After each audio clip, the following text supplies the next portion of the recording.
ਵਾਹਿਗੁਰੂ ਜੀ ਕਾ ਖਾਲਸਾ, ਵਾਹਿਗੁਰੂ ਜੀ ਕੀ ਫਤਿਹ ਜੀ। ਕੀ ਤੁਸੀਂ ਅਰਥਾਂ ਸਮੇਤ ਸਹਿਜ ਪਾਠ ਸ਼ੁਰੂ ਕਰ ਦਿੱਤਾ ਹੈ? ਜੇ ਨਹੀਂ ਤਾਂ ਹੁਣੇ ਹੀ ਤੁਰੰਤ youtube.com ਤੇ ਜਾ ਕੇ ਜਾਂ ਆਪਣੀ ਡਿਵਾਈਸ ਵਿੱਚ YouTube ਦੀ ਐਪ ਡਾਊਨਲੋਡ ਕਰਕੇ ਉਹਦੇ ਤੇ ਤੁਸੀਂ Gurgyan TV GURGYAN TV Gurgyan TV find ਕਰਨਾ। ਉੱਥੇ ਤੁਹਾਨੂੰ ਇਹ ਲੋਗੋ ਦਿਖਾਈ ਦੇਗਾ। ਸਭ ਤੋਂ ਪਹਿਲਾਂ ਗੁਰਗਿਆਨ ਟੀਵੀ ਸਬਸਕ੍ਰਾਈਬ ਕਰ ਦੇਣਾ। ਰੋਜ਼ਾਨਾ ਇੱਕ ਵੀਡੀਓ ਅਪਲੋਡ ਹੁੰਦੀ ਹੈ। 35-40 ਮਿੰਟ ਤੁਸੀਂ ਗੁਰੂ ਦੇ ਪਿਆਰ ਵਿੱਚ ਬੈਠਣਾ ਹੈ, ਪਰਿਵਾਰ ਸਮੇਤ, ਬੱਚਿਆਂ ਸਮੇਤ, ਅਰਥਾਂ ਸਮੇਤ ਸਹਿਜ ਪਾਠ ਕਰਨਾ ਸਭ ਤੋਂ ਸੌਖਾ ਤਰੀਕਾ। ਗੁਰਗਿਆਨ ਟੀਵੀ ਤੇ ਤੁਹਾਨੂੰ ਪਲੇਲਿਸਟ ਮਿਲੇਗੀ SGGS ਸਹਿਜ ਪਾਠ ਵਿਦ ਮੀਨਿੰਗਸ। ਉਸ ਵਿੱਚੋਂ ਸ਼ੁਰੂ ਕਰੋ, ਨਿਤ ਲਾਹਾ ਲਓ, ਨਾਲੇ ਅਰਥ ਸਿੱਖੀਏ, ਗੁਰਮਤਿ ਦੇ ਸਿਧਾਂਤ ਪਤਾ ਲੱਗਣ, ਹੋਰਨਾਂ ਨੂੰ ਪ੍ਰੇਰਿਤ ਕਰੀਏ। ਤੁਹਾਡੇ ਮਿੱਤਰ, ਦੋਸਤ, ਰਿਸ਼ਤੇਦਾਰ, ਭੈਣ ਭਰਾਵਾਂ ਦੇ ਪਰਿਵਾਰ ਵਿੱਚ ਅਗਰ ਕੋਈ ਨਹੀਂ ਕਰ ਰਿਹਾ, ਉਹਨਾਂ ਨੂੰ ਪ੍ਰੇਰਿਤ ਕਰੀਏ। ਅਰਥਾਂ ਸਮੇਤ ਸਹਿਜ ਪਾਠ ਕਰੋ ਦੀ ਲਹਿਰ ਘਰ ਘਰ ਤੱਕ ਪਹੁੰਚਾਈਏ। ਮਨ ਪੀਰੈ ਸੁਣ ਸ਼ਬਦ ਵਿਚਾਰਾ, ਮਨ ਪੀਰੈ ਸੁਣ ਸ਼ਬਦ ਵਿਚਾਰਾ, ਜਿਮ ਜਿਮ ਵਰਸੈ ਅੰਮ੍ਰਿਤ ਧਾਰਾ, ਮਨ ਪੀਰੈ ਸੁਣ ਸ਼ਬਦ ਵਿਚਾਰਾ। ਵਾਹਿਗੁਰੂ ਜੀ ਕਾ ਖਾਲਸਾ, ਵਾਹਿਗੁਰੂ ਜੀ ਕੀ ਫਤਿਹ। ਅੱਜ ਆਪਾਂ ਦੀਦਾਰ ਕਰ ਰਹੇ ਹਾਂ ਸ੍ਰੀ ਗੁਰੂ ਗ੍ਰੰਥ ਸਾਹਿਬ ਜੀ ਦੇ ਪਾਵਨ ਅੰਗ 171 ਦੇ ਉੱਪਰ ਅੰਕਿਤ ਗੌੜੀ ਰਾਗ ਦੀ ਬਾਣੀ ਹੈ। ਸਤਿਗੁਰੂ ਜੀ ਬਖਸ਼ਿਸ਼ ਕਰ ਰਹੇ ਹਨ। ਗੌੜੀ ਪੂਰਬੀ ਮਹੱਲਾ ਚੌਥਾ। ਇਹ ਸ਼ਬਦ ਜਦੋਂ ਪਹਿਲੀਆਂ 4 ਬਾਣੀਆਂ ਆਈਆਂ ਸਨ, ਜਪ, ਸੋਦਰ, ਸੋਪੁਰਖ, ਸੋਹਿਲਾ, ਸੋਹਿਲਾ ਨਾਮ ਦੀ ਬਾਣੀ ਵਿੱਚ ਵੀ ਇਹ ਸ਼ਬਦ ਆਇਆ ਸੀ। ਗੁਰੂ ਕੇ ਗੁਰਸਿੱਖ ਇਸ ਬਾਣੀ ਨੂੰ ਨਿਤਨੇਮ ਵਜੋਂ ਰਾਤ ਨੂੰ ਸੌਣ ਲੱਗਿਆਂ ਪੜ੍ਹਦੇ ਨੇ। ਉਸ ਵਿੱਚ ਇਹ ਚੌਥਾ ਸ਼ਬਦ ਹੈ। ਗੌੜੀ ਰਾਗ ਹੈ ਤੇ ਗੌੜੀ ਦੀ ਕਿਸਮ ਪੂਰਬੀ ਹੈ। ਚੌਥੇ ਪਾਤਸ਼ਾਹ ਗੁਰੂ ਰਾਮਦਾਸ ਸਾਹਿਬ ਜੀ ਮਹਾਰਾਜ ਜੀ ਦਾ ਇਹ ਸ਼ਬਦ ਹੈ। ਕਾਮ ਕ੍ਰੋਧ ਨਗਰ ਬਹੁ ਭਰਿਆ, ਮਿਲ ਸਾਧੂ ਖੰਡਲ ਖੰਡਾਏ। ਜਦੋਂ ਅਸੀਂ ਗੁਰੂ ਸਾਹਿਬ ਨੂੰ ਮਿਲਦੇ ਹਾਂ, ਸਾਧੂ ਦੇ ਅਰਥ ਤੇ ਗੁਰੂ ਹੈ, ਤੇ ਕਿਸ ਲਈ ਜਾਂਦੇ ਹਾਂ? ਸਾਡਾ ਵਿਜ਼ਨ ਕੀ ਹੈ? ਸਾਡਾ ਮਕਸਦ ਕੀ ਹੈ? ਸਾਡਾ ਪਰਪਸ ਕੀ ਹੈ? ਨਿਸ਼ਾਨਾ ਕੀ ਹੈ? ਉਹ ਸਾਨੂੰ ਗੁਰਬਾਣੀ ਤੋਂ ਸਿੱਖਣਾ ਚਾਹੀਦਾ ਹੈ। ਨਿਸ਼ਾਨਾ ਇਹ ਹੈ, ਅਸੀਂ ਗੁਰੂ ਸਾਹਿਬ ਕੋਲ ਇਸ ਲਈ ਜਾਣਾ ਹੈ ਕਿ ਜੋ ਸਾਡਾ ਸੁਭਾਅ ਹੈ, ਇੱਥੇ ਨਗਰ, ਨਗਰ ਦੇ ਅਰਥ ਸਾਡਾ ਸੁਭਾਅ, ਸਾਡੀ ਸੋਚ, ਸਾਡੇ ਸੁਭਾਅ ਵਿੱਚ, ਸਾਡੀ ਸੋਚ ਵਿੱਚ ਕਾਮ, ਕ੍ਰੋਧ ਆਦਿਕ ਵਿਕਾਰਾਂ ਦੀਆਂ ਲਹਿਰਾਂ, ਵਿਚਾਰ, ਜਜ਼ਬੇ, ਸੋਚਾਂ ਨੇ। ਇਹਦਾ ਐਸਾ ਇੱਕ ਜਾਲ ਵਿਛਿਆ ਹੋਇਆ ਹੈ, ਮਨੁੱਖ ਨੂੰ ਪਤਾ ਹੀ ਨਹੀਂ ਲੱਗਦਾ। ਬੜਾ ਭਿਆਨਕ ਹੈ। 5 ਵਿਕਾਰਾਂ ਵਿੱਚੋਂ ਕ੍ਰੋਧ ਸਭ ਤੋਂ ਵੱਧ ਘਰ ਵਿੱਚ ਹਮਲਾ ਕਰਦਾ ਹੈ। ਕ੍ਰੋਧ ਵਿੱਚ ਆ ਕੇ ਕੌੜਾ ਬੋਲਿਆ ਜਾਂਦਾ ਹੈ। ਕ੍ਰੋਧ ਵਿੱਚੋਂ ਰਿਸ਼ਤਿਆਂ 'ਚ ਟਿਕ ਪੈਂਦੀ ਹੈ। ਪਰ ਇਹ ਕਦੀ ਨਾ ਕਦੀ ਕ੍ਰੋਧ ਉਛਲਦਾ ਹੈ। ਅਗਰ ਇਹ ਆਦਤ ਬਣ ਗਿਆ ਤਾਂ ਕ੍ਰੋਧ ਬਲੱਡ ਪ੍ਰੈਸ਼ਰ ਦੀ ਬਿਮਾਰੀ ਵੀ ਪੈਦਾ ਕਰ ਦੇਗਾ। ਅਗਰ ਬਲੱਡ ਪ੍ਰੈਸ਼ਰ ਹੋਣ ਦੇ ਬਾਵਜੂਦ ਵੀ ਕ੍ਰੋਧੀ ਰਿਹਾ ਤਾਂ ਹਾਰਟ ਪੇਸ਼ੈਂਟ ਵੀ ਬਣ ਸਕਦਾ ਹੈ। ਪਤਾ ਹੈ ਨੁਕਸਾਨ ਨੇ। ਹੰਕਾਰ ਮਨੁੱਖ ਨੂੰ ਸੈਲਫਿਸ਼ ਬਣਾ ਦਿੰਦਾ ਹੈ, ਨਿਰਦਈ, ਕਠੋਰ ਬਣਾ ਦਿੰਦਾ ਹੈ। ਲੋਭ ਮਨੁੱਖ ਨੂੰ ਸਵਾਰਥੀ ਬਣਾ ਦੇਗਾ, ਸੈਲਫਿਸ਼ ਬਣਾ ਦੇਗਾ।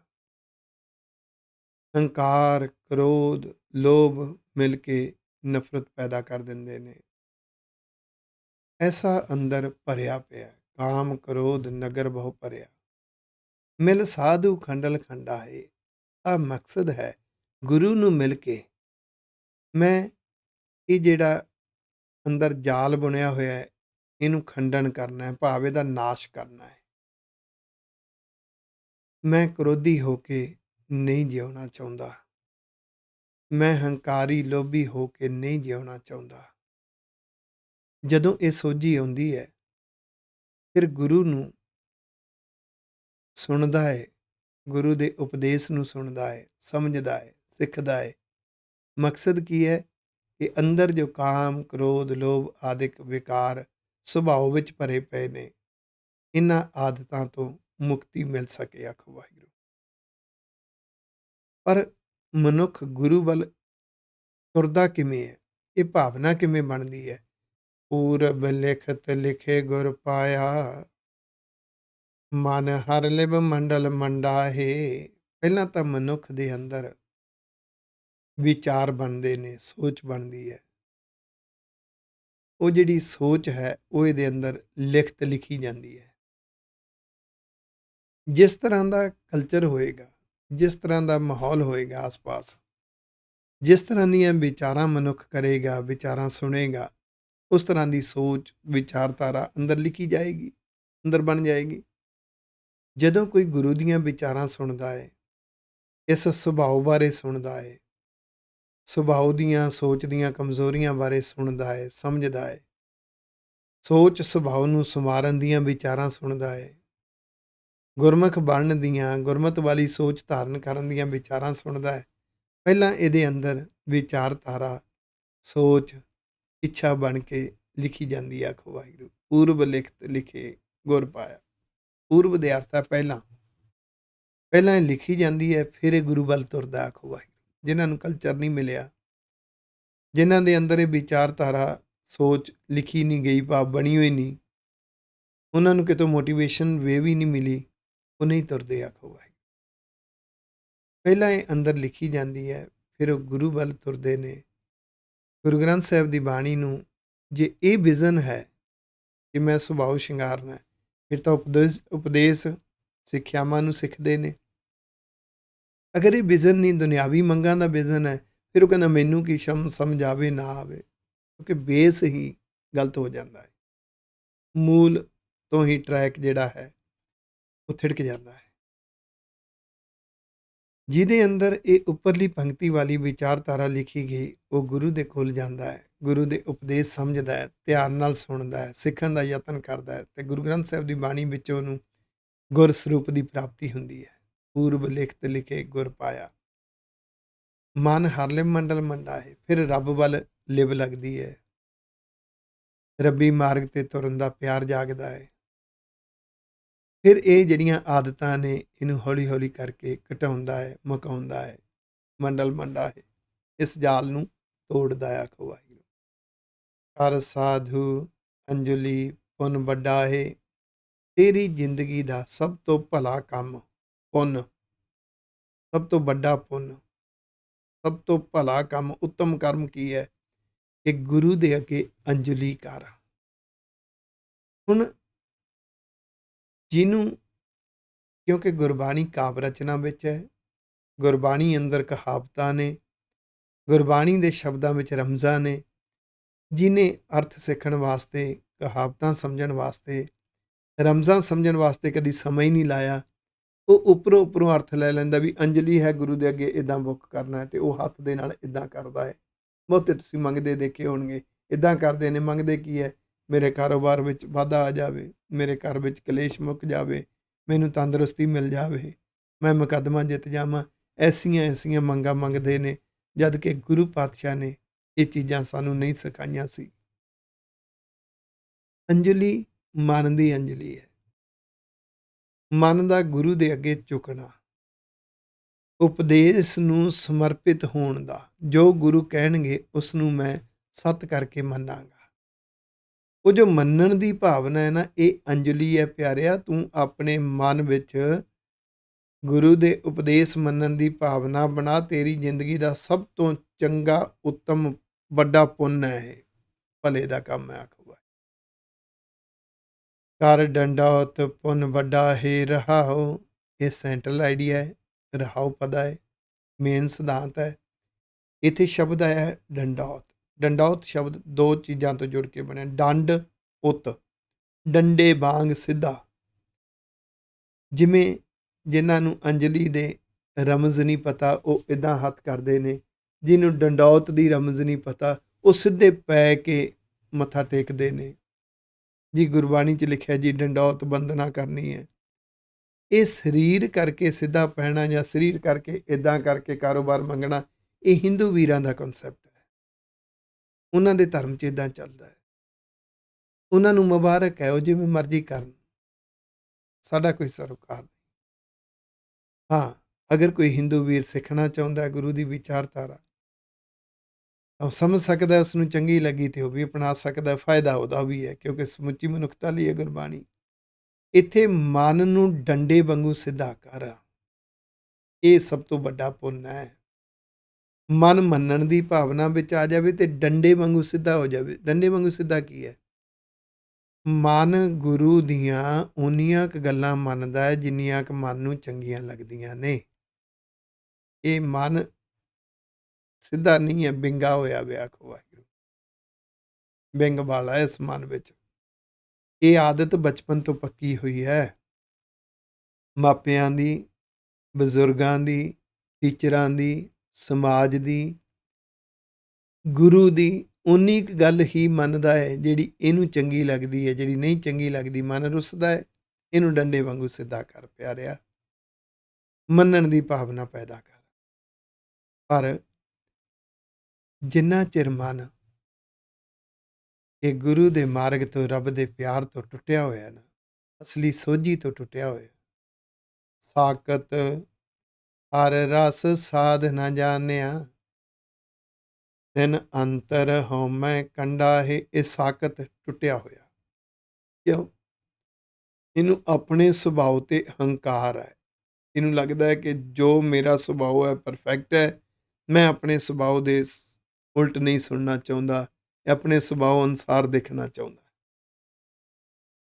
ਇਹ ਹਉਮੈਗੀ ਤੇ ਇਸੇ ਕਰਕੇ ਇਸ ਨੂੰ ਹਰੀ ਦਾ ਰਸ ਜੋ ਹੈ ਨਾ, ਉਹ ਸਵਾਦ ਨਹੀਂ ਆਇਆ।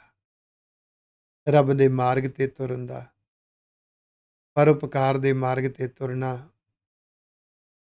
ਪਰਉਪਕਾਰ ਦੇ ਮਾਰਗ ਲਈ ਆਪਾ ਵਾਰ ਦੇਣਾ, ਗੁਰੂ ਦੇ ਉਪਦੇਸ਼ ਨੂੰ ਮੰਨਣ ਲਈ ਜ਼ਿੰਦਗੀ ਦੀ ਬਾਜੀ ਲਾ ਦੇਣੀ, ਇਸ ਪਾਸੇ ਤੁਰਨ ਦਾ ਹਲੇ ਸਵਾਦ ਰਸ ਨਹੀਂ ਆਇਆ, ਕਿਉਂਕਿ ਆਪਣੇ ਸੁਭਾਅ ਦੇ ਹੰਕਾਰ ਕਰਕੇ ਇਹਦੇ ਅੰਦਰ ਉਹ ਕੰਡਾ ਹੈ ਜਿਹੜਾ ਇਹਨੂੰ ਚੁੱਭਦਾ ਹੈ। ਜਦੋਂ ਗੁਰੂ ਦੀ ਗੱਲ ਕਹੋ, ਸਿੱਖੀ ਦੀ ਗੱਲ ਕਹੋ, ਇਹਨੂੰ ਜਿਹੜੀ ਕੌੜੀ ਲੱਗਦੀ ਹੈ ਨਾ, ਇਸ ਲਈ ਨਹੀਂ ਹੈ ਕਿ ਸਿੱਖੀ ਦੀ ਗੱਲ ਕੌੜੀ ਹੈ, ਇਸ ਲਈ ਹੈ ਕਿ ਅੰਦਰ ਹਉਮੈ ਦਾ ਕੰਡਾ ਚੁੱਭਦਾ ਹੈ ਕਿ ਮੇਰੇ ਸੁਭਾਅ ਦੇ ਉਲਟ ਮੈਨੂੰ ਕਿਉਂ ਕਿਹਾ ਜਾ ਰਿਹਾ। ਇਸ ਲਈ ਇਸ ਮਨ ਨੂੰ ਅੰਜਲੀ ਨਹੀਂ ਕਰਨੀ ਆਈ, ਮੰਨਣ ਦੀ ਭਾਵਨਾ ਵਿੱਚ ਨਹੀਂ ਆਇਆ ਤੇ ਡੰਡੇ ਵਾਂਗੂ ਸਿੱਧਾ ਨਹੀਂ ਹੋਇਆ। ਸਤਿਗੁਰੂ ਕਹਿੰਦੇ ਇਹਨੂੰ ਮਨ ਡੰਡੇ ਵਾਂਗੂ ਸਿੱਧਾ ਕਰ। ਇਹ ਮੰਨਣ ਦੀ ਭਾਵਨਾ ਨੂੰ ਸਮਰਪਿਤ ਹੋ ਜਾਵੇ, ਨਹੀਂ ਤਾਂ ਜਿਨ੍ਹਾਂ ਦਾ ਜਿਹੜੇ ਅੰਦਰੋਂ ਟੁੱਟੇ ਨੇ ਨਾ, ਉਹਨਾਂ ਨੂੰ ਹਰੀ ਦੇ ਰਸ ਦਾ ਸਵਾਦ ਨਹੀਂ ਆਇਆ, ਉਹਨਾਂ ਦੇ ਅੰਦਰ ਕੰਡਾ ਹੈ। ਜਿਉਂ ਜਿਉਂ ਚੱਲਾ ਹੈ ਚੁਭੈ ਦੁੱਖ ਪਾਵੈ, ਜਮ ਕਾਲ ਸਹੈ ਸਿਰ ਡੰਡਾ ਹੈ। ਜਿਉਂ ਜਿਉਂ ਉਹ ਜ਼ਿੰਦਗੀ ਦੇ ਵਿੱਚ ਅੱਗੇ ਨੂੰ ਚੱਲਦੇ ਨੇ, ਅੱਗੇ ਜਨਮ ਤੋਂ ਮੌਤ ਵੱਲ ਨੂੰ ਸਫ਼ਰ ਹੈ, ਬਚਪਨ ਤੋਂ ਬੁਢੇਪੇ ਵੱਲ ਦਾ ਸਫ਼ਰ ਹੈ। ਇਸ ਜ਼ਿੰਦਗੀ ਦੇ ਸਫਲ ਤੇ ਜਿਉਂ ਜਿਉਂ ਫਿਊਚਰ ਵੱਲ ਚੱਲਦੇ ਨੇ, ਇਹ ਹਉਮੈ ਦਾ ਕੰਡਾ ਚੁਭਦਾ ਹੀ ਚੁਭਦਾ ਰਹਿੰਦਾ ਹੈ। ਦੁੱਖ ਪਾਉਂਦੇ ਨੇ ਕਿਉਂਕਿ ਇਸ ਮਾਰਗ ਤੇ ਤੁਰਨਾ ਔਖਾ ਲੱਗਦਾ ਹੈ। ਜਿਉਂ ਜਿਉਂ ਅੱਗੇ ਚੱਲਦੇ ਨੇ ਕੰਡਾ ਹੋਰ ਤਿੱਖਾ ਹੋ ਜਾਂਦਾ ਹੈ, ਆਦਤਾਂ ਹੋਰ ਪੱਕ ਜਾਂਦੀਆਂ, ਤੁਰਨਾ ਹੋਰ ਔਖਾ ਹੋ ਜਾਂਦਾ ਹੈ। ਇਸ ਚੀਜ਼ ਨੂੰ ਭਗਤ ਫਰੀਦ ਜੀ ਨੇ ਇੱਦਾਂ ਕਿਹਾ ਸੀ, ਫਰੀਦਾ ਕਾਲੀ ਜਿਨੀ ਨਾ ਰਾਵਿਆ ਧੌਲੀ ਰਾਵੈ ਕੋਏ। ਜੇ ਜਵਾਨੀ ਵਿੱਚ ਨਹੀਂ ਤੁਰਿਆ ਤਾਂ ਬੁਢੇਪੇ 'ਚ ਬਹੁਤ ਔਖਾ ਹੋਏਗਾ। ਪਰ ਉਸ ਨੂੰ ਗੁਰੂ ਪਾਤਸ਼ਾਹ ਨੇ ਅਗਲੇ ਸ਼ਲੋਕ ਵਿੱਚ ਇਹ ਗੱਲ ਕਹਿ ਦਿੱਤੀ ਸੀ, ਅਗਰ ਬਖਸ਼ਿਸ਼ ਹੋ ਜਾਵੇ ਤੇ ਭਾਵੇਂ ਜਵਾਨੀ ਹੈ ਤੇ ਭਾਵੇਂ ਬੁਢੇਪਾ ਹੈ, ਬਾਤ ਬਣ ਸਕਦੀ ਹੈ। ਵਾਹਿਗੁਰੂ। ਇਸ ਲਈ ਜਿਉਂ-ਜਿਉਂ ਚੱਲਦੇ ਨੇ ਇਹ ਆਦਤਾਂ ਪੱਕਦੀਆਂ ਜਾਂਦੀਆਂ ਨੇ, ਹਉਮੈ ਦਾ ਕੰਡਾ ਚੁੱਭਦਾ ਹੈ, ਦੁੱਖ ਪਾਉਂਦੇ ਨੇ ਤੇ ਜਿਹੜੇ ਜਮ ਕਾਲ, ਉਹ ਸਮਾਂ, ਉਹ ਮਾਹੌਲ, ਜਿਸ ਮਾਹੌਲ ਵਿੱਚ ਬੇਕਾਰ ਜਿਹੜੇ ਨੇ ਇਹਦੇ ਤੇ ਜ਼ੋਰ ਪਾ ਲੈਂਦੇ ਨੇ, ਉਹਨਾਂ ਦਾ ਡੰਡਾ ਚੱਲਦਾ ਹੈ, ਭਾਵ ਉਹਨਾਂ ਦੀ ਜ਼ਬਰਦਸਤੀ ਚੱਲਦਾ ਹੈ। ਇਹ ਆਦਤਾਂ ਇਹਦੀਆਂ ਫਸਦੀਆਂ ਜਾਂਦੀਆਂ ਨੇ ਕੁਸੰਗੀ ਪ੍ਰਵਿਰਤੀਆਂ ਵਿੱਚ, ਬੁਰੀਆਂ ਆਦਤਾਂ ਵਿੱਚ। ਹਰ ਜਨ ਹਰ ਹਰ ਨਾਮ ਸਮਾਣੇ, ਦੁੱਖ ਜਨਮ ਮਰਨ ਭਵ ਖੰਡਾ ਹੈ। ਜਿਹੜੇ ਹਰੀ ਦੇ ਜਨ ਬਣ ਜਾਂਦੇ ਨੇ, ਵਾਹਿਗੁਰੂ ਜੀ ਦੇ ਸੇਵਕ ਬਣ ਜਾਂਦੇ ਨੇ, ਉਹ ਵਾਹਿਗੁਰੂ ਜੀ ਦੇ ਨਾਮ ਵਿੱਚ, ਸੱਚੇ ਗਿਆਨ ਵਿੱਚ, ਗੁਰੂ ਦੇ ਉਪਦੇਸ਼ਾਂ ਵਿੱਚ ਸਮਾ ਜਾਂਦੇ ਨੇ। ਮੰਨਣ ਦੀ ਭਾਵਨਾ ਹੁੰਦੀ ਹੈ, ਉਹਨਾਂ ਦਾ ਪਿਆਰ ਹੁੰਦਾ ਹੈ ਗੁਰੂ ਦੇ ਉਪਦੇਸ਼ ਵੱਲ, ਗੁਰੂ ਦੇ ਮਾਰਗ ਤੇ ਤੁਰਨ ਦੇ ਲਈ ਅੰਦਰ ਜਜ਼ਬਾ, ਲਗਨ, ਜਨੂਨ ਬਣ ਜਾਂਦਾ ਹੈ। ਤੇ ਉਹ ਅੰਦਰ ਜਿਹੜਾ ਜਨਮ ਮਰਨ ਹੁੰਦਾ ਹੈ ਨਾ, ਉਹ ਬਹੁਤ ਵੱਡਾ ਇੱਕ ਦੁੱਖ ਹੈ, ਕਿਉਂਕਿ ਉਸ ਜਨਮ ਮਰਨ ਕਰਕੇ ਤਾਂ ਇਸ ਮਾਰਗ ਤੋਂ ਟੁੱਟਦਾ ਹੈ। ਗੁਣ ਮਰ ਜਾਂਦੇ ਨੇ, ਔਗਣ ਜਨਮ ਲੈ ਲੈਂਦੇ ਨੇ, ਫਿਰ ਗੁਣ ਪੈਦਾ ਹੋ ਜਾਂਦੇ ਨੇ, ਫਿਰ ਔਗਣ ਪੈਦਾ ਹੋ ਜਾਂਦਾ ਹੈ। ਕਦੀ ਪਿਆਰ ਮਰਦਾ ਹੈ, ਨਫ਼ਰਤ ਜਨਮ ਲੈਂਦੀ ਹੈ, ਕਦੀ ਸੰਤੋਖ ਮਰ ਜਾਂਦਾ ਹੈ, ਲੋਭ ਲਾਲਚ ਜਨਮ ਲੈਂਦਾ ਹੈ, ਕਦੀ ਨਿਮਰਤਾ ਮਰ ਜਾਂਦੀ ਹੈ, ਹੰਕਾਰ ਜਨਮ ਲੈਂਦਾ। ਤੁਸੀਂ ਦੇਖੋਗੇ ਜਿਹੜੇ ਮਨੁੱਖ ਕਹਿੰਦੇ ਨੇ ਅਸੀਂ ਤਾਂ ਬਹੁਤ ਨੀਵੇਂ ਹਾਂ ਜੀ, ਸਾਰੇ ਸਾਡੇ ਨਾਲ ਉੱਚੇ ਹੈ ਜੀ, ਅਸੀਂ ਤਾਂ ਬਸ ਜੀ ਸਭ ਨੂੰ ਆਪਣੇ ਆਪ ਨੂੰ ਨੀਵਾਂ ਸਮਝਦੇ ਹਾਂ ਜੀ, ਉੱਪਰੋਂ ਉੱਪਰੋਂ ਕਹੀ ਜਾਂਦੇ ਨੇ। ਜਦੋਂ ਗੱਲ ਆਉਂਦੀ ਹੈ, ਬਾਹਾਂ ਚੜਾ ਚੜਾ ਕੇ ਦੂਸਰੇ ਨੂੰ ਦਮਗਜੇ ਮਾਰਦੇ ਨੇ, ਚੈਲੰਜ ਕਰਦੇ ਨੇ, ਦੁਬਿਧਾ ਵਿੱਚ ਜਿਉਂਦੇ ਨੇ, ਡਬਲ ਮਾਈਂਡਡ ਨੇ, ਅੰਦਰ ਜਨਮ ਮਰਨ ਚੱਲ ਰਿਹਾ। ਇਹ ਜਨਮ ਮਰਨ ਕਿਸ ਚੀਜ਼ ਦਾ? ਭਾਵ ਖੰਡਾ ਹੈ, ਭਾਵ ਸੰਸਾਰਕ ਲਹਿਰਾਂ ਦਾ, ਦੁਨਿਆਵੀ ਇੱਛਾਵਾਂ ਦਾ। ਇਹ ਅੰਦਰ ਤਰੰਗਾਂ ਲਹਿਰਾਂ ਚੱਲਦੀਆਂ ਨੇ, ਉਹਦੇ 'ਚ ਅੰਦਰਲਾ ਜਨਮ ਮਰਨ ਹੋਈ ਜਾਂਦਾ ਹੈ। ਇਹ ਸਭ ਤੋਂ ਵੱਡਾ ਦੁੱਖ ਹੈ, ਕਿਉਂਕਿ ਇਹੀ ਤਾਂ ਇੱਧਰ ਤੁਰ ਨਹੀਂ ਦੇ ਰਿਹਾ। ਪਰ ਹਰੀ ਦੇ ਜਨ ਜਿਹੜੇ ਨੇ, ਉਹ ਨਾਮ ਵਿੱਚ ਸਮਾਉਂਦੇ ਨੇ, ਇਹ ਜਨਮ ਮਰਨ ਦੇ ਦੁੱਖ ਨੂੰ ਖੰਡ ਲੈਂਦੇ ਨੇ, ਸੰਸਾਰਕ ਲਹਿਰਾਂ ਨੂੰ ਮੈਨੇਜ ਕਰਦੇ ਨੇ, ਉਹ ਬਖਸ਼ਿਸ਼ ਦੇ ਪਾਤਰ ਬਣਦੇ ਨੇ। ਅਬਿਨਾਸ਼ੀ ਪੁਰਖ ਪਾਇਆ ਪਰਮੇਸ਼ਰ, ਬਹੁ ਸ਼ੋਭ ਖੰਡ ਬ੍ਰਹਮੰਡਾ ਹੈ। ਅਬਿਨਾਸ਼ੀ, ਕਦੇ ਵੀ ਨਾ ਖਤਮ ਹੋਣ ਵਾਲੇ, ਜਿਨ੍ਹਾਂ ਦਾ ਕਦੀ ਨਾਸ਼ ਨਹੀਂ ਹੋ ਸਕਦਾ, ਸਦੀਵੀ ਹੈ ਅਕਾਲ ਪੁਰਖ ਵਾਹਿਗੁਰੂ ਜੀ। ਉਹਨਾਂ ਦੀ ਐਗਜ਼ਿਸਟੈਂਸ ਸਦੀਵੀ ਹੈ ਔਰ ਓਮਨੀ ਪ੍ਰੈਜ਼ੈਂਟ ਵੀ ਹੈ। ਪਰਮੇਸ਼ਰ ਸਭ ਤੋਂ ਵੱਡੇ ਮਾਲਕ ਨੇ, ਪਰਮ ਈਸ਼ਰ ਮਾਲਕ। ਉਹਨਾਂ ਦੀ ਸ਼ੋਭਾ ਖੰਡਾਂ ਬ੍ਰਹਮੰਡਾਂ ਵਿੱਚ ਹੈ, ਉਹਨਾਂ ਦੀ ਬਖਸ਼ਿਸ਼ ਹਰ ਥਾਂ ਤੇ ਹੈ। ਹਰੀ ਦੇ ਜਨ ਪ੍ਰਾਪਤ ਕਰਦੇ ਨੇ, ਅੰਦਰ ਉਹਨਾਂ ਦੀ ਇੱਕ ਭਾਵਨਾ ਹੁੰਦੀ ਹੈ, ਇੱਕ ਨਿਮਰਤਾ ਹੁੰਦੀ ਹੈ, ਆਤਮ ਸਮਰਪਣ ਦੀ ਭਾਵਨਾ ਤੇ ਨਿਮਰਤਾ ਸਾਡੇ ਅੰਦਰ ਵੀ ਚਾਹੀਦੀ। ਕਿਵੇਂ? ਹਮ ਗਰੀਬ ਮਸਕੀਨ ਪ੍ਰਭ ਤੇਰੇ, ਹਰ ਰਾਖ ਰਾਖ ਵੱਡ ਵੱਡਾ ਹੈ। ਵਾਹਿਗੁਰੂ ਜੀ, ਅਸੀਂ ਗਰੀਬ ਹਾਂ, ਸਾਡੇ ਕੋਲੇ ਸੋਝੀ ਨਹੀਂ, ਸਾਡੇ ਕੋਲੇ ਗੁਣ ਨਹੀਂ, ਸਾਡੇ ਕੋਲੇ ਤੇਰੇ ਮਾਰਗ ਤੇ ਤੁਰਨ ਦਾ ਜਜ਼ਬਾ ਨਹੀਂ, ਲਗਨ ਨਹੀਂ, ਸਾਡੇ ਅੰਦਰ ਜਨੂਨ ਨਹੀਂ, ਗਰੀਬ ਹਾਂ, ਮਸ਼ਕੀਨ ਹਾਂ, ਨਿਮਾਣੇ ਹਾਂ, ਸਤਿਗੁਰੂ ਨੀਵੇਂ ਹਾਂ ਸਭ ਤੋਂ, ਪਰ ਤੇਰੇ ਹਾਂ। ਹਮ ਗਰੀਬ ਮਸਕੀਨ ਪ੍ਰਭ ਤੇਰੇ, ਹਰ ਰਾਖ ਰਾਖ ਵੱਡ ਵੱਡਾ ਹੈ। ਵਾਹਿਗੁਰੂ ਜੀ, ਬੁਰੀਆਂ ਆਦਤਾਂ ਤੋਂ ਸਾਨੂੰ ਬਚਾ ਲਓ, ਕੁਸੰਗੀ ਪ੍ਰਭਾਵ ਤੋਂ ਸਾਨੂੰ ਬਚਾ ਲਓ, ਮਨਮਤ ਵਾਲੀ ਸੋਚ ਤੋਂ, ਮਨਮੁਖ ਵਾਲੇ ਸੁਭਾਅ ਤੋਂ ਬਚਾ ਲਓ ਸਾਨੂੰ। ਵਾਹਿਗੁਰੂ ਜੀ, ਕਰਮ ਕਾਂਡ, ਵਹਿਮਾਂ ਭਰਮਾਂ, ਪਾਖੰਡ ਆਦਿਕ ਤੋਂ ਬਚਾ ਲਓ ਸਾਨੂੰ। ਤੁਸੀਂ ਸਭ ਤੋਂ ਵੱਡੀਆਂ ਬਖਸ਼ਾਂ ਦੇਣ ਵਾਲੇ ਹੋ, ਵੱਡ ਵੱਡਾ ਹੈ, ਸਾਡੀ ਰੱਖਿਆ ਕਰੋ। ਜਨ ਨਾਨਕ ਨਾਮ ਆਧਾਰ ਟੇਕ ਹੈ, ਹਰ ਨਾਮੇ ਹੀ ਸੁਖ ਮੰਡਾ ਹੈ। ਕਹਿੰਦੇ ਦਾਸ ਨਾਨਕ ਨੂੰ, ਗੁਰੂ ਰਾਮਦਾਸ ਸਾਹਿਬ ਜੀ ਮਹਾਰਾਜ, ਸਾਰੇ ਗੁਰੂ ਸਾਹਿਬਾਨ ਨਾਨਕ ਸ਼ਬਦ ਹੀ ਵਰਤਦੇ ਨੇ। ਜਿਵੇਂ ਕਵੀ ਕਾਵਿ ਰਚਨਾ ਵਿੱਚ ਅਖੀਰ ਤੇ ਆਪਣਾ ਨਾਮ ਵਰਤਦਾ ਸੀ, ਕੋਈ ਗੀਤ ਲਿਖਣ ਵਾਲਾ ਲਿਖਾਰੀ ਆਪਣਾ ਨਾਮ ਵਰਤਦਾ ਹੈ, ਤੇ ਗਾਉਣ ਵਾਲੇ ਨੂੰ ਆਪਾਂ ਦੇਖਦੇ ਹਾਂ ਉਹੀ ਨਾਮ ਵਰਤਣਾ ਪੈਂਦਾ ਹੈ ਜਿਹੜਾ ਲਿਖਾਰੀ ਨੇ ਆਪਣਾ ਵਿੱਚ ਵਰਤਿਆ ਹੁੰਦਾ ਹੈ। ਇਸ ਤਰ੍ਹਾਂ ਜਿੰਨੀ ਵੀ ਬਾਣੀ ਹੈ ਉਸ ਵਿੱਚ ਸ਼ਬਦ ਨਾਨਕ ਨਾਮ ਹੀ ਵਰਤਿਆ ਗਿਆ। ਗੁਰੂ ਰਾਮਦਾਸ ਸਾਹਿਬ ਜੀ ਮਹਾਰਾਜ ਕਹਿੰਦੇ ਨੇ, ਦਾਸ ਨਾਨਕ ਨੂੰ ਨਾਮ ਦਾ ਹੀ ਓਟ ਆਸਰਾ ਹੈ, ਉਸੇ ਦਾ ਆਧਾਰ ਹੈ, ਉਸੇ ਦੀ ਟੇਕ ਹੈ। ਨਾਮ ਗਿਆਨ ਰੂਪੀ ਨਾਮ ਉਪਦੇਸ਼, ਜਿਹੜਾ ਮਨ ਨਫ਼ਰਤ ਵਿੱਚ ਜਾਂਦਾ ਹੈ, ਨਿੰਦਾ ਦੀ ਆਦਤ ਵਿੱਚ ਜਾਂਦਾ ਹੈ, ਸੁਭਾਅ ਵਿੱਚ ਉਹ ਆਦਤ ਪੱਕੀ ਪਈ ਹੈ, ਇਹਨੂੰ ਬਚਣ ਵਾਸਤੇ ਓਟ ਕੀ ਹੈ? ਉਪਦੇਸ਼ ਦੀ ਚੋਟ ਵੱਜੇਗੀ ਤਾਂ ਇਹ ਬਦਲੇਗਾ। ਇਸ ਲਈ ਗਿਆਨ ਰੂਪੀ ਨਾਮ ਦਾ ਓਟ ਆਸਰਾ ਹੈ। ਇਹਦੇ ਵਿੱਚੋਂ ਹੀ ਹਰਨਾਮੇ ਹੀ ਸੁਖ ਮੰਡਾ ਹੈ। ਇਹਦੇ ਵਿੱਚੋਂ ਹੀ ਆਤਮਿਕ ਸੁਖ ਜਿਹੜਾ ਹੈ ਉਹਦੀ ਪ੍ਰਾਪਤੀ ਹੋਣੀ ਹੈ।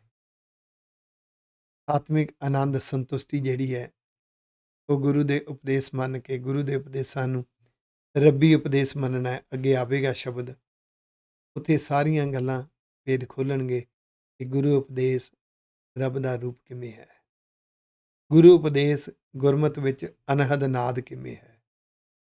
ਇਹ ਸ਼ਬਦ ਸਤਿਗੁਰੂ ਜੀ ਅੱਗੇ ਕਿਰਪਾ ਕਰ ਰਹੇ ਨੇ। ਗੌੜੀ ਪੂਰਬੀ ਮਹੱਲਾ ਚੌਥਾ। ਅਗਲਾ ਸ਼ਬਦ ਗੌੜੀ ਪੂਰਬੀ, ਚੌਥੇ ਪਾਤਸ਼ਾਹ ਗੁਰੂ ਰਾਮਦਾਸ ਸਾਹਿਬ ਜੀ ਮਹਾਰਾਜ ਜੀ ਦਾ ਸ਼ਬਦ ਹੈ। ਗੌੜੀ ਰਾਗ ਦਾ 61ਵਾਂ ਸ਼ਬਦ ਹੈ। ਇਸ ਗੜ ਮਹਿ ਹਰ ਰਾਮ ਰਾਏ ਹੈ, ਕਿਛ ਸਾਧ ਨ ਪਾਵੈ ਧੀਠਾ। ਇਹ ਗੜ ਹੁੰਦਾ ਕਿਲਾ, ਆ ਸਰੀਰ ਇੱਕ ਕਿਲਾ ਹੈ। ਇਸ ਸਰੀਰ ਦੇ ਅੰਦਰ ਰੱਬ ਦੀ ਇੱਕ ਜੋਤ ਹੈ, ਉਹਦਾ ਰਾਜ ਚੱਲਦਾ ਹੈ, ਉਹ ਹਰੀ ਰਾਮ ਰਾਏ ਹੈ। ਜਿੰਨਾ ਚਿਰ ਉਹ ਜੋਤ ਹੈ ਉਹਨਾਂ ਚਿਰ ਸਰੀਰ ਚੱਲ ਰਿਹਾ ਹੈ। ਜਿਸ ਦਿਨ ਜੋਤ ਨਿਕਲ ਗਈ ਸਰੀਰ ਮਿੱਟੀ ਦੀ ਢੇਰੀ ਹੈ। ਇਸ ਲਈ ਉਹਦਾ ਰਾਜ ਚੱਲਦਾ ਹੈ। ਉਸੇ ਦੇ ਬਣਾਏ ਨਿਯਮ ਅਨੁਸਾਰ ਇਹ ਸਭ ਕੁਝ ਚੱਲ ਰਿਹਾ ਹੈ। ਪਰ ਜਿਹੜਾ ਮਨ ਹੈ ਨਾ, ਢੀਠਾ ਦੇ ਅਰਥ ਬੜਾ ਢੀਠ ਹੋ ਗਿਆ, ਜਿੱਦੀ ਹੈ, ਆਦਤਾਂ ਦੇ ਵਿੱਚ ਦ੍ਰਿੜ ਹੋ ਜਾਂਦਾ ਹੈ, ਬਾਰ-ਬਾਰ ਪੱਕੀਆਂ ਆਦਤਾਂ ਦੇ ਵਿੱਚ ਜਾਂਦਾ ਹੈ, ਢੀਠ ਹੈ। ਇਹਨੂੰ ਅੰਦਰ ਬੈਠੇ ਹੋਏ ਵਾਹਿਗੁਰੂ ਜੀ ਦੀ ਯਾਦ, ਸ਼ੁਕਰਾਨਾ, ਭੈ ਭਾਵਨੀ ਦਾ ਰਸ ਨਹੀਂ ਆਇਆ। ਆਖੋ ਵਾਹਿਗੁਰੂ। ਇਹਨੇ ਸਵਾਦ ਨੂੰ ਪ੍ਰਾਪਤ ਨਹੀਂ ਕੀਤਾ ਢੀਠ ਮਨ ਨੇ।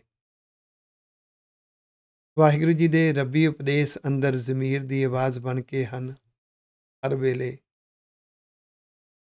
ਫਿਰ ਗੁਰੂ ਦੇ ਉਪਦੇਸ਼ ਬਣ ਕੇ ਹਰ ਵੇਲੇ ਰੱਬੀ ਗਿਆਨ ਰਹਿਨਮਾਈ ਕਰਦਾ ਹੈ, ਆ ਕਰ, ਆ ਨਾ ਕਰ। ਕੁਦਰਤ ਦੇ ਹਰ ਵਰਤਾਰੇ ਵਿੱਚੋਂ ਰੱਬੀ ਗਿਆਨ, ਰੱਬ ਸੱਚਾ ਗਿਆਨ ਬਣ ਕੇ ਝਲਕਦਾ ਹੈ। ਪਰ ਇਹ ਢੀਠ ਮਨ ਆਦਤਾਂ ਵੱਲ ਜਾਣ ਦਾ ਅਡਿਕਟਡ ਹੋ ਗਿਆ, ਆਦੀ ਹੋ ਗਿਆ। ਇਸ ਸਵਾਦ ਨੂੰ ਇਹ ਪਾਉਂਦਾ ਨਹੀਂ, ਇਹਨੂੰ ਸਵਾਦ ਪ੍ਰਾਪਤ ਨਹੀਂ ਹੁੰਦਾ। ਹਰ ਦੀਨ ਦਇਆਲ ਅਨਗ੍ਰਹ ਕੀਆ, ਹਰ ਗੁਰ ਸ਼ਬਦੀ ਚਖ ਡੀਠਾ। ਵਾਹਿਗੁਰੂ ਜੀ ਨਿਮਾਣਿਆਂ ਤੇ ਦਇਆ ਕਰਨ ਵਾਲੇ ਨੇ, ਜਿਹੜੇ ਨਿਮਰਤਾ ਵਿੱਚ ਗੁਰੂ ਅੱਗੇ, ਵਾਹਿਗੁਰੂ ਜੀ ਅੱਗੇ ਝੁਕ ਜਾਂਦੇ ਨੇ, ਫੁੱਲੀ ਸਰੈਂਡਰ ਹੋ ਜਾਂਦੇ ਨੇ, ਫੁੱਲੀ ਡੈਡੀਕੇਟਡ ਹੋ ਜਾਂਦੇ ਨੇ, ਆਤਮ ਸਮਰਪਿਤ ਹੋ ਜਾਂਦੇ ਨੇ। ਉਹਨਾਂ ਤੇ ਵਾਹਿਗੁਰੂ ਜੀ ਦਇਆ ਕਰਦੇ ਨੇ। ਅਨੁਗ੍ਰਹ ਕੀਆ, ਕਿਰਪਾ ਕਰਦੇ ਨੇ। ਅਨੁਗ੍ਰਹ ਦੇ ਅਰਥ ਕਿਰਪਾ। ਕਿਵੇਂ ਕਿਰਪਾ ਕਰਦੇ ਨੇ? ਗੁਰ ਸ਼ਬਦੀ, ਗੁਰੂ ਦੇ ਉਪਦੇਸ਼ ਰਾਹੀਂ ਚਖ ਡੀਠਾ, ਇਹ ਸਵਾਦ ਚੱਖ ਕੇ ਦੇਖਿਆ। ਆਖੋ ਹਰੀ ਦਾ ਰਸ, ਹਰ ਗੁਰ ਸ਼ਬਦੀ ਚਖ ਡੀਠਾ, ਹਰੀ ਨੂੰ ਚੱਖ ਕੇ ਦੇਖਿਆ, ਰੱਬ ਦੇ ਸਵਾਦ ਨੂੰ ਮਾਣ ਕੇ ਦੇਖਿਆ। ਗੁਰੂ ਦੇ ਸ਼ਬਦ ਰਾਹੀਂ, ਗੁਰੂ ਦੇ ਉਪਦੇਸ਼ ਰਾਹੀਂ। ਜਦੋਂ ਉਪਦੇਸ਼ ਮੰਨਣ ਦੀ ਭਾਵਨਾ ਆ ਗਈ, ਉਪਦੇਸ਼ ਨੂੰ ਸਮਰਪਿਤ ਹੋ ਕੇ ਜਿਉਣਾ ਆ ਗਿਆ, ਇਹ ਰਸ ਆ ਗਿਆ। ਰਾਮ ਹਰ ਕੀਰਤਨ ਗੁਰ ਲਿਵ ਮੀਠਾ ਰਹਾਓ। ਇਹ ਮੇਰੇ ਰਾਮ ਵਾਹਿਗੁਰੂ ਜੀ, ਐਸੀ ਕਿਰਪਾ ਹੋਈ ਜਦੋਂ ਗੁਰੂ ਦੇ ਉਪਦੇਸ਼ ਗੁਰ ਸਰੂਪ ਦੇ ਨਾਲ ਲਿਵ ਲੱਗ ਗਈ। ਉਪਦੇਸ਼ ਬੜਾ ਮਿੱਠਾ ਲੱਗਣ ਲੱਗ ਪਿਆ, ਗੁਰ ਲਿਵ ਮੀਠਾ। ਫਿਰ ਰੱਬ ਦੀ ਸਿਫਤ ਸਲਾਘਾ, ਰੱਬੀ ਮਾਰਗ ਦੀਆਂ ਵਿਚਾਰਾਂ, ਗੁਰਮਤਿ ਦੀਆਂ ਵਿਚਾਰਾਂ, ਇਹਨੂੰ ਹਰ ਕੀਰਤਨ ਕਿਹਾ। ਵਿਚਾਰਾਂ ਕਰਨੀਆਂ, ਵਿਚਾਰਾਂ ਸੁਣਨੀਆਂ, ਵਿਚਾਰਾਂ ਸਮਝਣੀਆਂ, ਮੰਨਣੀਆਂ, ਬੜਿਆ ਮਿੱਠਾ ਲੱਗਣ ਲੱਗ ਪਿਆ। ਹਰ ਵੇਲੇ ਇੱਕ ਇੱਛਾ, ਕੋਈ ਰੱਬੀ ਵਿਚਾਰ ਸੁਣਾਵੇ, ਕੋਈ ਰੱਬੀ ਵਿਚਾਰ ਸੁਣੇ। ਨਹੀਂ ਤਾਂ ਗੁਰਸਿੱਖ ਇਕੱਲਾ ਬੈਠਾ ਵੀ ਉਹਦੇ ਅੰਦਰ ਰੱਬੀ ਵਿਚਾਰਾਂ ਚੱਲਦੀਆਂ ਨੇ। ਇਹ ਹਰੀ ਦਾ ਕੀਰਤਨ ਹੈ ਜਿਹੜਾ ਅੱਠੋ ਪਹਿਰ ਹਰ ਵੇਲੇ ਗੁਰਸਿੱਖ ਦੇ ਜੀਵਨ ਵਿੱਚ ਚੱਲਦਾ ਹੈ। ਬੜਾ ਮਿੱਠਾ ਲੱਗਦਾ ਹੈ। ਹਰ ਅਗਮ ਅਗੋਚਰ ਪਾਰ ਬ੍ਰਹਮ ਹੈ, ਮਿਲ ਸਤਿਗੁਰ ਲਾਗ ਵਸੀਠਾ।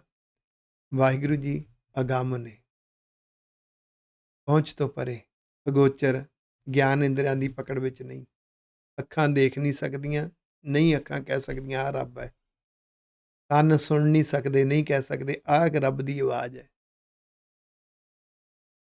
ਨੱਕ ਸੁੰਘ ਨਹੀਂ ਸਕਦਾ, ਜੀਭ ਜਿਹੜੀ ਹੈ ਉਹ ਚੱਖ ਨਹੀਂ ਸਕਦੀ ਤੇ ਚਮੜੀ ਟੱਚ ਕਰਕੇ ਨਹੀਂ ਦੱਸ ਸਕਦੀ। ਅਗੋਚਰ, ਗਿਆਨ ਇੰਦਰੀਆਂ ਤੋਂ ਪਰੇ, ਪਾਰ ਬ੍ਰਹਮ ਹੈ, ਸਭ ਤੋਂ ਪਰੇ ਹੈ। ਸੱਚਾ ਗਿਆਨ ਬਣ ਕੇ ਹੈ, ਨਿਜ਼ਮ ਬਣ ਕੇ ਹੈ, ਬਖਸ਼ਿਸ਼ਾਂ ਬਣ ਕੇ, ਗੁਣ ਬਣ ਕੇ ਹਰ ਥਾਂ ਤੇ ਹੈ। ਮਿਲਦਾ ਕਿਵੇਂ? ਜਦੋਂ ਗੁਰੂ ਗ੍ਰੰਥ ਸਾਹਿਬ ਦੀ ਬਾਣੀ ਵਿੱਚੋਂ ਸਤਿਗੁਰ ਸਰੂਪ ਦੇ ਦੀਦਾਰ ਹੁੰਦੇ ਨੇ। ਗੁਰੂ ਸਾਹਿਬ ਕਹਿ ਕੀ ਰਹੇ ਨੇ? ਗੁਰੂ ਦੀ ਆਵਾਜ਼। ਉਸ ਆਵਾਜ਼ ਦੇ ਵਿੱਚ ਜੋ ਰਮਜ਼ਾਂ ਨੇ, ਜੋ ਸੰਦੇਸ਼ ਨੇ, ਦਿਸ਼ਾ ਨਿਰਦੇਸ਼ ਨੇ, ਜੋ ਉਪਦੇਸ਼ ਨੇ, ਉਹ ਵਸੀਠਾ, ਵਕੀਲ ਬਣਦੇ ਨੇ, ਵਿਚੋਲੇ ਬਣਦੇ ਨੇ। ਵਸੀਠ ਹੁੰਦਾ ਵਕੀਲ, ਵਿਚੋਲਾ, ਮਿਡਲਮੈਨ। ਤਾਂ ਗੁਰੂ ਦੇ ਉਪਦੇਸ਼, ਰੱਬ ਦੀ ਆਵਾਜ਼, ਗੁਰੂ ਦੀ ਆਵਾਜ਼, ਗੁਰੂ ਦਾ ਸਤਿਗੁਰ ਸਰੂਪ, ਉਹ ਜਦੋਂ ਵਿਚੋਲਾ ਬਣਦਾ ਨਾ, ਸੋਚ ਸੁਭਾਅ ਨੂੰ ਬਦਲ ਦਿੰਦਾ ਹੈ। ਇਹ ਰੱਬੀ ਰਸ ਪ੍ਰਾਪਤ ਹੁੰਦਾ। ਆਖੋ ਵਾਹਿਗੁਰੂ। ਜਿਨ ਗੁਰ ਬਚਨ ਸੁਖਾਨਾ ਹੀਅਰੈ, ਤਿਨ ਆਗੇ ਆਣ ਪਰੀਠਾ। ਜਿਨ੍ਹਾਂ ਨੂੰ ਗੁਰੂ ਦੇ ਬਚਨ, ਉਪਦੇਸ਼ ਸੁਖਾਨਾ ਤੋਂ ਭਾਵ ਪਿਆਰੇ ਲੱਗਦੇ ਨੇ, ਬਹੁਤ ਪਿਆਰੇ ਲੱਗਦੇ ਨੇ, ਬਹੁਤ ਚੰਗੇ ਲੱਗਦੇ ਨੇ। ਹਿਰਦੇ 'ਚੋਂ ਪਿਆਰ ਜਾਗਦਾ ਗੁਰੂ ਦੇ ਉਪਦੇਸ਼ ਨਾਲ, ਬਚਨਾਂ ਨਾਲ। ਫਿਰ ਇੱਦਾਂ ਗੁਰੂ ਨੇ ਉਹਨਾਂ ਦੇ ਅੱਗੇ ਰੱਬ ਦੇ ਮਾਰਗ ਦਾ ਜੋ ਰਸ ਹੈ ਨਾ, ਅੱਗੇ ਆਣ ਪਰੀਠਾ, ਪਰੀਠਾ ਪਰੋਸ ਦਿੱਤਾ। ਆਖੋ ਵਾਹਿਗੁਰੂ। ਗੁਰੂ ਸਾਹਿਬ ਨੇ ਦੱਸ ਦਿੱਤਾ, ਪਿਆਰਿਓ ਇੱਦਾਂ ਜੀਵਨ ਜਿਉਣਾ ਹੈ। ਇਸ ਦੁਨੀਆ ਤੇ ਹਾਲਾਤਾਂ ਨੂੰ ਇਸ ਨਜ਼ਰੀਏ ਨਾਲ ਦੇਖਣਾ ਹੈ, ਇਸ ਤਰੀਕੇ ਨਾਲ ਸੋਚਣਾ ਹੈ। ਗੁਰੂ ਪਾਤਸ਼ਾਹ ਨੇ ਗੁਰਬਾਣੀ ਅੰਦਰ ਰੱਬੀ ਉਪਦੇਸ਼ਾਂ ਰਾਹੀਂ, ਗੁਰ ਇਤਿਹਾਸ ਰਾਹੀਂ ਜਿਉਂ ਕੇ, ਜੀਵਨ ਜਿਉਂ ਕੇ ਸਾਡੇ ਸਾਹਮਣੇ ਪਰੋਸ ਦਿੱਤਾ। ਇਹ ਜ਼ਿੰਦਗੀ ਜਿਉਣ ਦਾ ਤਰੀਕਾ, ਜ਼ਿੰਦਗੀ ਨੂੰ ਸਮਝਣ ਦਾ ਤਰੀਕਾ, ਰੱਬੀ ਰਸ ਨੂੰ ਮਾਨਣ ਦਾ ਤਰੀਕਾ ਗੁਰੂ ਨੇ ਅੱਗੇ ਪਰੋਸ ਦਿੱਤਾ। ਆਗੇ ਆਣ ਪਰੀਠਾ। ਮਨਮੁਖ ਹੀਅਰਾ ਅਤ ਕਠੋਰ ਹੈ, ਤਿਨ ਅੰਤਰ ਕਾਰ ਕਰੀਠਾ। ਮਨਮੁਖ ਸੁਭਾਅ, ਉਹਦਾ ਹਿਰਦਾ ਬੜਾ ਕਠੋਰ ਹੈ, ਉਹਨੂੰ ਕੌੜਾ ਲੱਗਦਾ ਹੈ। ਗੁਰੂ ਦੀ ਗੱਲ, ਸਿੱਖੀ ਦੀ ਗੱਲ ਕੌੜੀ ਲੱਗਦੀ, ਕਿਉਂਕਿ ਜਿਨ ਤਿਨ ਅੰਤਰ ਕਾਰ ਕਰੀਠਾ। ਅੰਦਰ ਕਾਰ ਕਰੀਠਾ ਹੁੰਦਾ, ਕਾਲਖ ਹੀ ਕਾਲਖ ਹੈ, ਅੰਦਰੋਂ ਮੈਲ ਹੈ। ਆਦਤਾਂ ਉਹਦੀਆਂ ਗੁਰਮਤ ਅਨੁਸਾਰ ਨਹੀਂ, ਉਹਦੀਆਂ ਆਦਤਾਂ ਗੁਰੂ ਦੇ ਉਪਦੇਸ਼ ਅਨੁਸਾਰ ਨਹੀਂ। ਜ਼ਿੰਦਗੀ 'ਚ ਕੀਤੀ ਹੋਈ ਕੁਸੰਗਤ ਦੇ ਅੰਦਰ ਸੰਸਕਾਰ ਬੈਠੇ ਨੇ। ਉਹਦੇ 'ਚੋਂ ਨਿਕਲੇ ਹੋਏ ਬਹੁਤੇ ਵਿਚਾਰ, ਬਹੁਤੀਆਂ ਸੋਚਾਂ ਗੁਰੂ ਵਾਲੀ ਸੋਚ ਤੇ ਗੁਰੂ ਵਾਲੇ ਉਪਦੇਸ਼ਾਂ ਦੇ, ਸਿਧਾਂਤਾਂ ਦੇ ਬਹੁਤ ਉਲਟ ਨੇ। ਆਖੋ ਵਾਹਿਗੁਰੂ। ਉਹਨੂੰ ਸਮਝ ਨਹੀਂ ਲੱਗਦੀ, ਹਿਰਦਾ ਕਠੋਰ ਹੈ, ਦੱਸੇ ਤਾਂ ਕੌੜਾ ਲੱਗਦਾ ਹੈ। ਸਤਿਗੁਰੂ ਜੀ ਕਹਿੰਦੇ ਇੱਦਾਂ ਹੈ ਜਿਵੇਂ ਬੀਸੀਆਰ ਕਉ ਬਹੁ ਦੂਧ ਪਿਆਈਐ, ਬਿਖ ਨਿਕਸੈ ਫੋਲ ਫਲੀਠਾ। ਕਹਿੰਦੇ ਜੇ ਸੱਪ ਨੂੰ ਦੁੱਧ ਪਿਆਈਏ ਤੇ ਦੁੱਧ ਪਿਲਾ ਕੇ ਉਹਨੂੰ ਫਰੋਲ ਕੇ ਦੇਖੀ, ਉਹਦੇ ਅੰਦਰ ਉਹ ਜ਼ਹਿਰ ਹੀ ਨਿਕਲੇਗੀ। ਆਖੋ ਵਾਹਿਗੁਰੂ। ਇਸੇ ਤਰ੍ਹਾਂ ਮਨਮੁਖ ਨੂੰ ਚੰਗੀ ਗੱਲ, ਚੰਗਾ ਉਪਦੇਸ਼ ਦੱਸਿਆ ਜਾਵੇ ਤਾਂ ਉਹਦੇ ਅੰਦਰ ਮਨਮੁਖਤਾਈ ਦੀ, ਨਾ ਸਮਝੀ ਦੀ, ਮਨਮਤ ਦੀ ਜ਼ਹਿਰ ਹੀ ਅੰਦਰ ਬੈਠੀ ਹੈ। ਹਰ ਪ੍ਰਭ ਆਨ ਮਿਲਾਵੋ ਗੁਰ ਸਾਧੂ, ਘਸ ਗਰੜ ਸ਼ਬਦ ਮੁਖ ਲੀਠਾ। ਜਦੋਂ ਵਾਹਿਗੁਰੂ ਜੀ ਕਿਰਪਾ ਕਰਦੇ ਨੇ, ਗੁਰ ਸਰੂਪ ਮੇਰੇ ਸਾਧੂ ਨੇ, ਮੇਰੇ ਗੁਰੂ ਨੇ, ਰੱਬੀ ਗਿਆਨ ਹੈ ਗੁਰੂ ਗ੍ਰੰਥ ਸਾਹਿਬ ਜੀ ਦੇ ਅੰਦਰ। ਜੋ ਰੱਬੀ ਗਿਆਨ ਹੈ ਉਹ ਰੱਬੀ ਉਪਦੇਸ਼ ਨੇ, ਉਹ ਮੇਰੇ ਗੁਰੂ ਦਾ ਗੁਰ ਸਰੂਪ ਹੈ। ਮੇਰੇ ਗੁਰੂ ਪੂਰਨ ਸਾਧੂ ਨੇ, ਸਭ ਤੋਂ ਵੱਡੇ ਸੰਤ ਮਹਾਂਪੁਰਖ ਸ੍ਰੀ ਗੁਰੂ ਗ੍ਰੰਥ ਸਾਹਿਬ ਜੀ ਹਨ। ਉਹਨਾਂ ਦਾ ਜੋ ਗੁਰ ਸਰੂਪ ਹੈ, ਉਹ ਜਿਹੜੀ ਮਨ ਦੀ ਤੇ ਮਤ ਦੀਆਂ ਬੁਰੀਆਂ ਆਦਤਾਂ ਨੇ ਨਾ, ਇਹਦੀ ਜ਼ਹਿਰ ਹੈ, ਉਹ ਫਿਰ ਕੱਢ ਦਿੰਦੇ ਨੇ। ਕਿਵੇਂ? ਘਾਸ ਗਰੜ ਸ਼ਬਦ ਮੁਖ ਲੀਠਾ। ਇੱਥੇ ਇੱਕ ਉਦਾਹਰਨ ਦਿੱਤੀ ਗਈ ਹੈ। ਜਿਹੜਾ ਮੋਹਰਾ ਹੁੰਦਾ ਨਾ, ਸੱਪ ਦੀ ਜ਼ਹਿਰ ਜਾਂ ਬਿੱਛੂ ਦੀ ਜ਼ਹਿਰ, ਉਹਦੇ 'ਚ ਮਸਾਲਾ ਪਾ ਕੇ ਉਹਨੂੰ ਰਗੜ ਰਗੜ ਕੇ ਉਹਦਾ ਕੁਸਤਾ ਬਣਾਇਆ ਜਾਂਦਾ ਹੈ। ਉਹ ਜਿਹੜੀ ਦਵਾਈ ਹੈ, ਉਹ ਜਦੋਂ ਲਾਈ ਜਾਂਦੀ ਨਾ ਉਸ ਜ਼ਖਮ ਤੇ, ਜਿੱਥੇ ਸੱਪ ਜਾਂ ਬਿੱਛੂ ਨੇ ਡੰਗਿਆ, ਜਿੱਥੇ ਜ਼ਹਿਰ ਅੰਦਰ ਪਾਈ ਗਈ ਹੈ, ਉਹਨੂੰ ਮੁੱਖ ਦੇ ਨਾਲ ਚੂਸ ਕੇ ਵੀ ਬਾਹਰ ਕੱਢਿਆ ਜਾਂਦਾ ਪਹਿਲਾਂ। ਘਸ ਗਰੜ ਸ਼ਬਦ ਮੁਖ ਲੀਠਾ, ਮੁੱਖ ਦੇ ਨਾਲ ਚੂਸ ਕੇ ਬਾਹਰ ਕੱਢਿਆ ਜਾਂਦਾ, ਫਿਰ ਉੱਥੇ ਦਵਾਈ ਲਾਈ ਜਾਂਦੀ।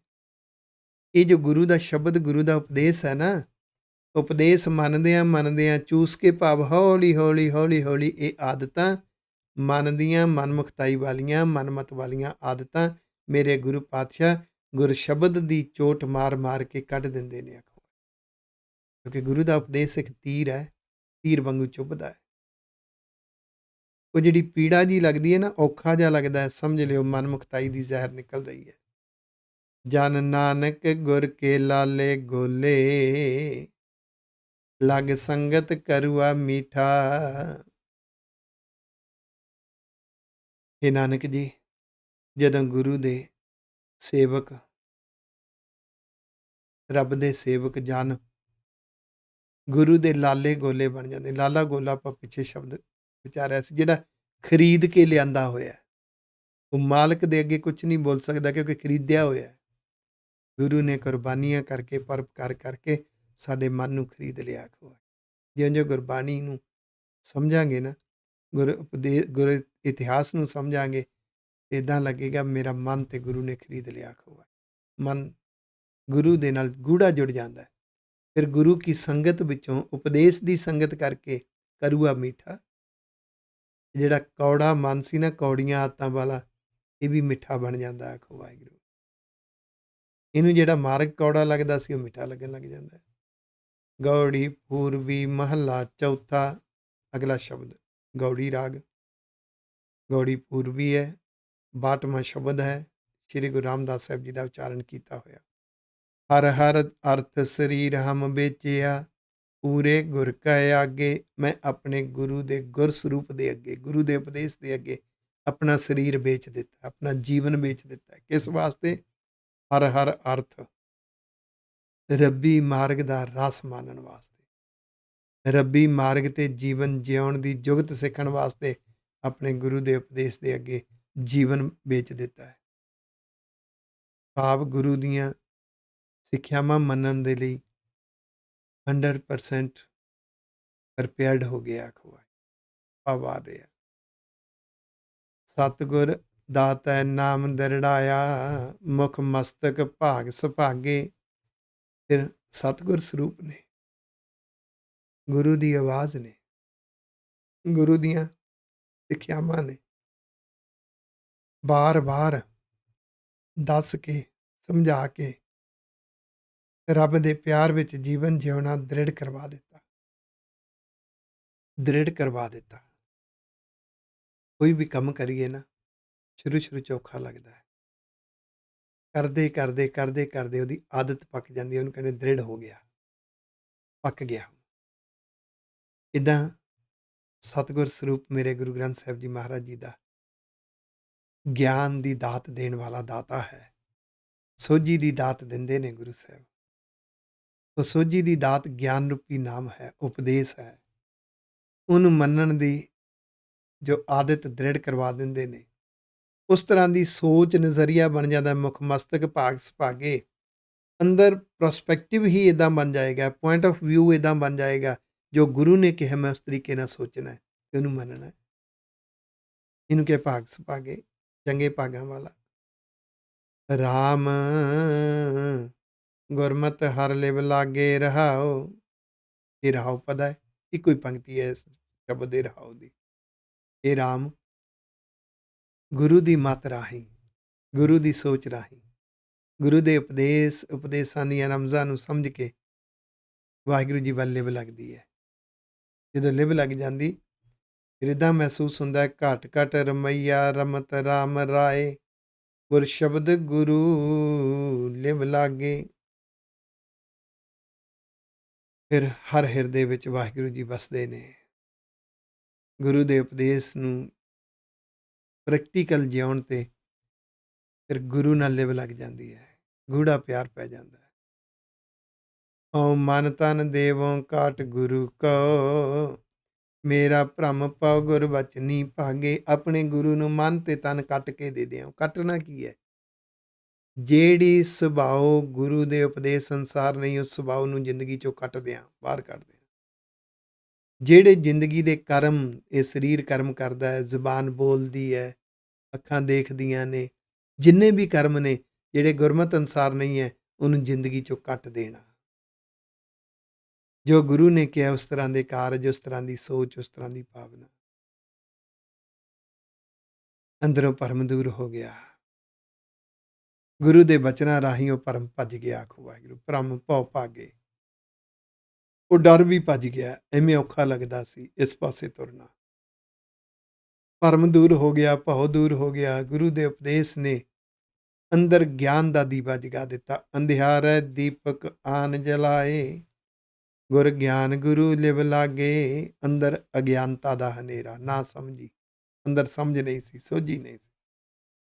ਗੁਰ ਸ਼ਬਦ ਨੇ, ਗੁਰ ਉਪਦੇਸ਼ ਨੇ ਗਿਆਨ ਦਾ ਦੀਵਾ ਜਗਾ ਦਿੱਤਾ, ਸੋਝੀ ਆ ਗਈ। ਗੁਰ ਗਿਆਨ ਗੁਰੂ ਲਿਵ ਲਾਗੇ। ਇਸ ਗੁਰੂ ਦੇ ਗਿਆਨ ਰਾਹੀਂ, ਇਸ ਸੋਝੀ ਰਾਹੀਂ ਗੁਰੂ ਨਾਲ ਲਿਵ ਲਾਗੇ। ਅਗਿਆਨ ਅੰਧੇਰਾ ਬਿਨਸ ਬਿਨਾਸਿਓ, ਘਰ ਵਸਤ ਲਹੀ ਮਨ ਜਾਗੇ।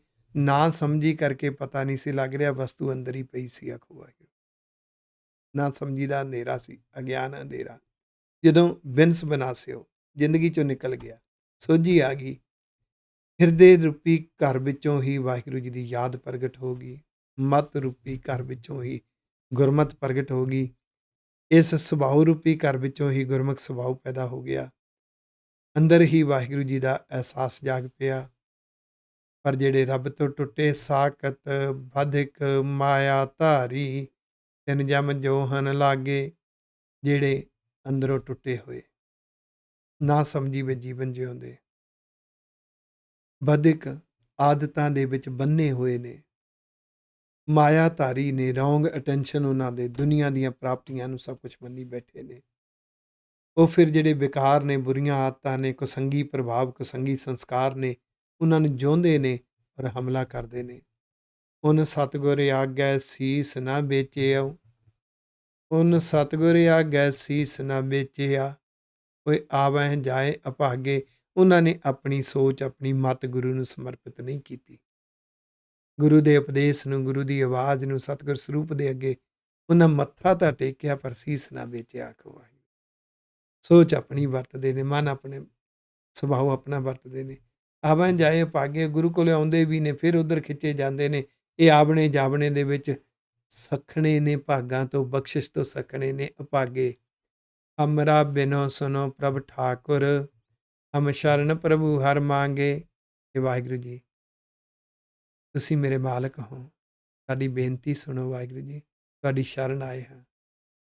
ਰੱਬੀ ਮਾਰਗ ਤੇ ਤੁਰਨਾ, ਗੁਰੂ ਦੇ ਉਪਦੇਸ਼ਾਂ ਨੂੰ ਮੰਨਣਾ, ਗੁਰਮੁਖ ਸੁਭਾਅ ਤੇ ਗੁਰਮਤਿ ਸੋਚ ਵਾਲਾ ਜੀਵਨ ਜਿਉਣਾ, ਪਰਉਪਕਾਰੀ ਜੀਵਨ ਜਿਉਣਾ, ਤੁਹਾਡੇ ਪਰਉਪਕਾਰੀ ਮਾਰਗ ਤੇ ਤੁਰਨ ਦਾ ਰਾਸ, ਸਿਦਕ, ਵਿਸ਼ਵਾਸ, ਸ਼ਰਧਾ, ਲਗਨ, ਜਨੂਨ ਮੰਗਦੇ ਹਾਂ। ਵਾਹਿਗੁਰੂ ਜੀ, ਬਖਸ਼ ਦਿਓ।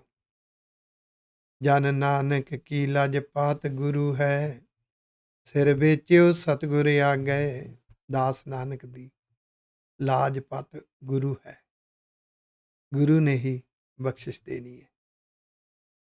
ਤੇ ਗੁਰੂ ਗ੍ਰੰਥ ਸਾਹਿਬ ਜੀ ਦੇ ਅੰਦਰ ਜੋ ਸਤਿਗੁਰ ਸਰੂਪ ਹੈ, ਗੁਰੂ ਦੀ ਆਵਾਜ਼ ਹੈ, ਰੱਬੀ ਗਿਆਨ ਹੈ, ਸੱਚਾ ਗਿਆਨ ਹੈ, ਜੋ ਗੁਰੂ ਦੇ ਉਪਦੇਸ਼ ਨੇ ਸਿਰ ਵੇਚ ਦਿੱਤਾ। ਆਖੋ ਵਾਹਿਗੁਰੂ।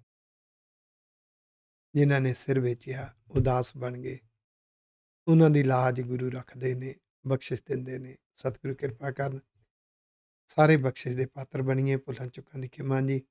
ਵਾਹਿਗੁਰੂ ਜੀ ਕਾ ਖਾਲਸਾ, ਵਾਹਿਗੁਰੂ ਜੀ ਕੀ ਫਤਿਹ। ਮਨ ਪੀਰੈ ਸੁਣ ਸ਼ਬਦ